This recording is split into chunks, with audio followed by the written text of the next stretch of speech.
When they said crowds were going to be light at the Walt Disney World Resort this year, not even we here on the channel were expecting this. What are we talking about? Well, Magic Kingdom and Epcot both getting ready to celebrate the 4th of July, Independence Day here in North America. And Disney is actually reducing the offerings, perhaps getting ready for crowds that just aren't coming.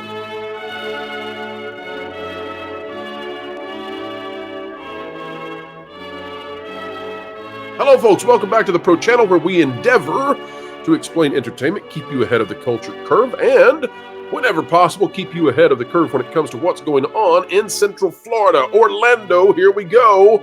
And folks, as we get ready to go in this video, we only ask a simple and humble request. Consider clicking the like button. Here we go. This out of Disney Tourist Blog, and I gotta say, I have not been someone who frequented the DisneyTouristBlog.com website. It was rather off my radar until recently. And although I don't agree with every single article's editorial positions, folks, I'm going to tell you, I like this website quite a bit. Add it to thatparkplace.com as a place to be for knowing what's going on with Disney. This is by Tom Bricker. Disney World removes bonus Independence Day 2024 fireworks and unextends hours. Unextends hours. This is something rather remarkable. Let's see what we've got. Earlier this week, Walt Disney World announced how the parks and resorts would be celebrating Independence Day. This includes longer hours on July 3rd and 4th, as well as a fireworks show. That's the extra tag, in addition, at Epcot and Magic Kingdom. Magic Kingdom, of course, has its own 4th of July fireworks show, and Epcot has a special ending that's supposed to go on to its show. Now, folks, I will also tell you that of all the special fireworks shows, I like the 4th of July show the best. At Magic Kingdom on the 3rd and the 4th, I really, really enjoy when they fire it in the 360 all around the park, even using Seven Seas Lagoon firing locations to get it on the other end of the park. And what I would recommend to everybody out there, I don't think Epcot is where you should be for the 4th of July. My recommendation is to go on July 3rd if you're going to be in the parks during this time. On July 3rd, watch the fireworks in the Magic Kingdom. And on July 4th, watch the fireworks from one of the Disney Magic Kingdom monorail loop resorts. So go to the Polynesian, go to the Contemporary, go to the Grand Floridian. But go somewhere to watch the fireworks across the lake. It's two different experiences. You want to see it from inside the park one time, but also the other is worthwhile indeed.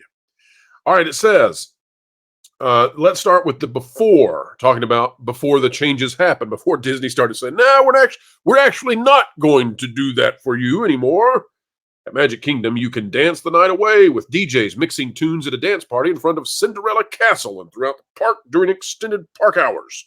July 3rd, 8 a.m. to midnight. July 4th, 8 a.m. through 1 a.m. And this is not something that I would say is remarkable. This is actually less than what once was with Disney when they were packed out to the gills. Folks, I can remember times, and we talked about this with Lorena the other day here on the channel, I can remember times in the 90s of shoulder to shoulder, even in Adventureland, while the fireworks are going. In other words, places that you couldn't see the fireworks were still stacked shoulder to shoulder, and you had to hang on to your families because of how many people were in the parks. I can remember, and I have on my studio desk here in the studio located in somewhere sunny USA, I have a Splash Mountain Fast Pass, the little paper card, a Splash Mountain Fast Pass from about, 12, 13 years ago. And it is for 3 in the morning, July 4th. So that's how late it used to stay open. Let's see what they've got now. Okay, so they reduced it. It says after. At Magic Kingdom, you can dance the night away with DJs mixing tunes at a dance party in front of Cinderella Castle and throughout the park. And they removed telling you when the park would be open. Now, as we continue this article, I just want to say, too, that, the reason that Disney extends hours is not out of the kindness of their hearts. It's not out of some sort of benevolence where they say, we've just got to make sure their 4th of July vacay is super sweet this year. No. Disney is looking at capacity. They're looking at how many people will be in the parks, and they're trying to gauge how many extra hours they need to add so that people who would otherwise be blocked from getting into the park can enjoy those rides. Because if the crowd levels are so high and the wait times are so high that folks can't ride the rides, then the park needs to stay open later so that people can get to enjoy their favorite attractions. That is a logistical nightmare when it comes to holidays like New Year's Eve, 4th of July, because you're also asking a ton of your staff to stay longer, work longer hours. You're paying out a ton for overtime. So it's a pain. And they don't do it because they just want to be kind to you. I mean, I'm sure many of them want to be kind to you, but they're doing it because logistically they need to. According to the official calendar now on DisneyWorld.com, Magic Kingdom is scheduled to be open from 9 a.m. until 11 p.m. on July 3rd, so rather normal. And extended evening hours for eligible guests, that's those of you staying in hotels on Disney property, and a few others, from 11 p.m. until 1 a.m. The park will be open from 8 a.m. until 11 p.m. on July 4th, 2024, so again, rather normal. Early entry starts 30 minutes prior to the official opening times on both dates. So these are longer hours, but again, pulling this back significantly, and you almost never see Disney quietly pulling back the offerings for a holiday once they've been announced. In fact, I can't remember a single time they've done it. Of course, as we've seen from above Stealth Edit, this is subject to change. Usually that means extensions of park hours, not reductions. In this case, don't expect further changes. Those hours are fairly long in light of current, and this is what's important here in the Disney Tourist blog. Those hours are fairly long in light of current crowd levels. In light of current crowd levels, what is this talking about? Well, folks, let's go back to our good friend ThrillData.com, where they keep track of the wait times for Disney parks. And what do we see here? Well, if we go to how June has been going, the average wait time, 34 minutes, 32 minutes, 32 minutes, 36 minutes. How does that compare to June in 2022, the first year back from the pandemic when people were supposedly squeamish, squishy, and scared? 45 minutes, 45 minutes, 44 minutes, 43 minutes. Now, it's not as if they've added more rides that are reducing that wait time. No, Splash Mountain still isn't available, and it was available in 2022, the most popular ride in the theme park and with a tremendous capacity. So going back to Disney Tourist blog, what this means is that crowds are down about 25%, apparently. It's what we see with the wait times, down about 25%. And oh, you better hope that Disney's not increasing those wait times a little bit, as some have speculated, because if that's the case, those crowd levels may actually be lower than what they were in 2022 by more than a quarter. Don't know, speculation there, but there is some evidence that should cause conversation to be happening. Disney, unfortunately, doesn't just say, hey, here's how many people are walking through our turnstiles every single day, every single year. They don't do that. So we use wait times. Fancy that. So Disney pulling back, apparently due to light crowds. That is the conclusion of Disney Tourist blog. Let's go over here to WDWMagic.com for a rundown of what we've got. It says Disney World reverses 4th of July plans. No double fireworks at Epcot. Adjusted Magic Kingdom hours. This is a more condensed version so you all can see it. It says it seems that wires had somehow been crossed. And Disney has today updated its new news release to say that Epcot's show will only take place on July 4th, not on the 3rd. So let's talk about that for a minute. It's kind of odd that Disney would do that because Disney usually only does the 4th for Epcot. But why would they have originally planned or released that they were going to do it twice? Well, they've got this new Epcot show that they're doing, Illuminous, and they probably would like people to come see that. It's not being as well received, I think, as they had hoped after Harmonious, and they may actually, according to some sources, bring back Reflections of Earth in some way because they have to get people to stay in Epcot all night long. So that would have been a good thing for them to do. They could have alleviated crowd issues at Magic Kingdom if they were also showing a 4th of July show at Epcot 2 days. Apparently, they don't think they need to. Apparently, they don't think that's possible. So they pulled that back. Magic Kingdom has backtracked on plans for extended hours for July 3rd and 4th. Again, putting this in a condensed version so you can see. Talks about the park hours. Talks about the fireworks over Magic Kingdom. And again, folks, we don't ding Disney on everything. I love the 4th of July fireworks at Magic Kingdom. I highly recommend them. If you're going to be in Florida, it's the best fireworks show you're going to find. Go down there and enjoy them. And so they're going to have dance parties, Voices of Liberty. They're always there. Patriotic Disney character photo opportunities. Okay, well, that's kind of cute, I guess. They'll be at one spot if you want to find them. And this is really cool. I like the Spaceship Earth in patriotic colors. That's really, really cool. But that's all you're getting for the 4th of July. And it's not like the 4th of July is a no-go day. It's not as if people stay away from the Walt Disney World Resort for the 4th of July for Independence Day. No, it's a super popular holiday.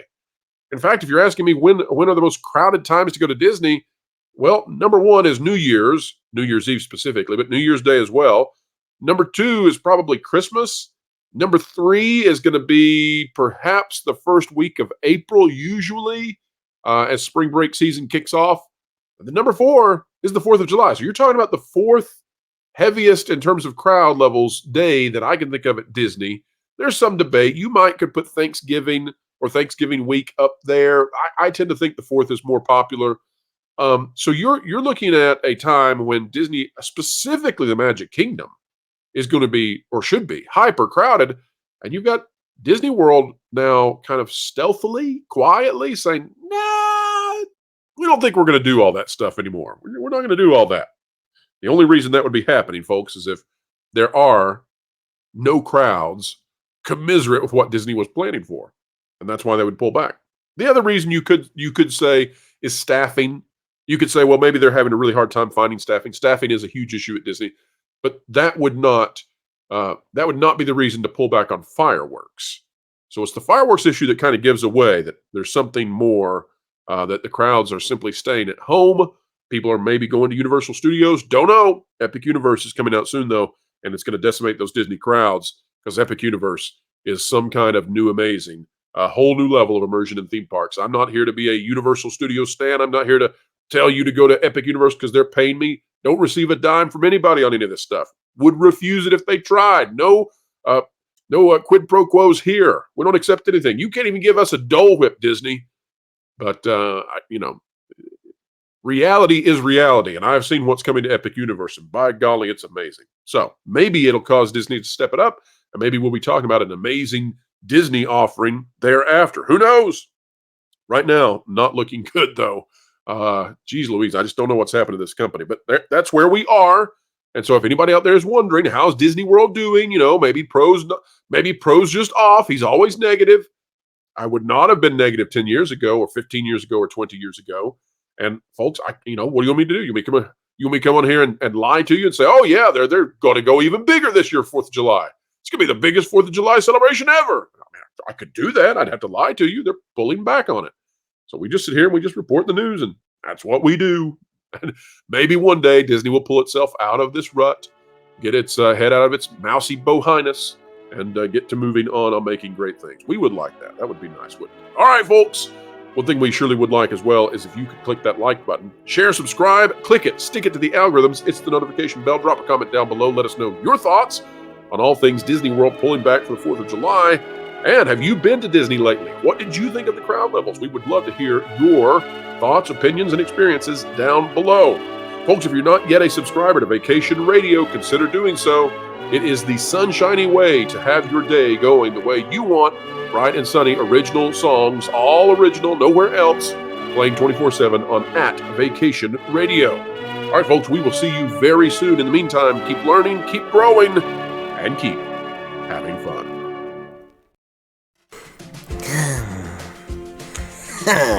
Yeah, I am so excited for Independence Day. You can taste the liberty and drink in all that 4th of July freedom. Why? You're not an American, and you don't live in America. Not to mention, you're a troll, and they're from Norway. Wait, you're saying that trolls can't have the spirit of America? How do you explain Leslie Headland? That'd also be like saying the Acolyte isn't Star Wars. Well, I guess it's not bad to not be American and wish for that kind of freedom. But please, don't compare this situation to the Acolyte and it being Star Wars. Nothing's that bad. Well, gosh darn it. You've given me something new to aim for.